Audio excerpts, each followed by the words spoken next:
Your style of music, what is it, and why that?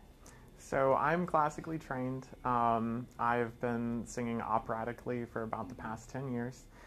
When I originally went to Ohio State in undergrad, I thought I was going to sing musical theater. And at my very first voice lesson with the professor that I primarily studied with, Robin Rice, he goes, "You have a voice for opera, and that's rare. So that's what we're going to work on." And so I was classically trained all through undergrad as well as graduate studies. And nowadays, I am teaching musical theater, contemporary, ranging from rock and roll to jazz, R&B, pop, etc., as well as classical. So you're a black opera singer. Yes. Wow. How rare is that these days? It is very uncommon. It's not that it's rare, it's so uncommon though, because when we think about the black experience, typically we are not exposed to classical music. Yeah. I grew up on Motown, yeah. Listening to Michael Jackson. That was always what was playing in the house.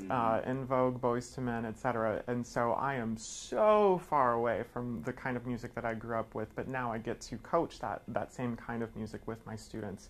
So even though I've existed classically for quite a while, I still have those roots deeply ingrained in me from childhood. Yeah.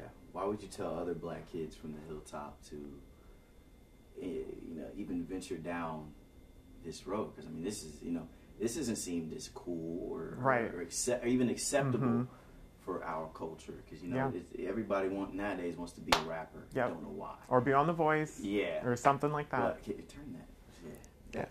Humidifier. Yep. Yeah. Oh yeah. I just thought about it. Yeah, that's why I was like, yeah. But it's not acceptable for a lot of black kids to venture down opera, let alone men even venture down opera. Yeah. What would you tell kids just about trying something new and just exploring something? Yeah. So I'm going to talk briefly about an experience at the Boys and Girls Club with Opera Columbus. Yeah. So I got the opportunity for about 2 seasons to work with youth from lower SES areas at the Southside Boys and Girls Club, as well as a middle school out in Berwick, with Opera Columbus as their education outreach teacher, if you will. And there I could see exactly that. All of the students the first couple of times, like, this is so stupid. What does this have to do with anything that I'm interested in? And by the end of the 8 weeks, both times, they were so excited and they were so sad when it was time for me to go, because that was their first experience hearing anything other than what was on the radio or around them. And so to try new things, to go outside of your comfort zone, that's how we grow.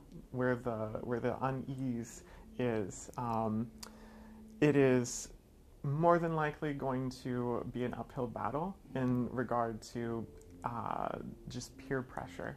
A lot of people saying, "Why do you do that? That's so stupid." And even now, I still have people that I grew up with that are like, "You do what for a living?"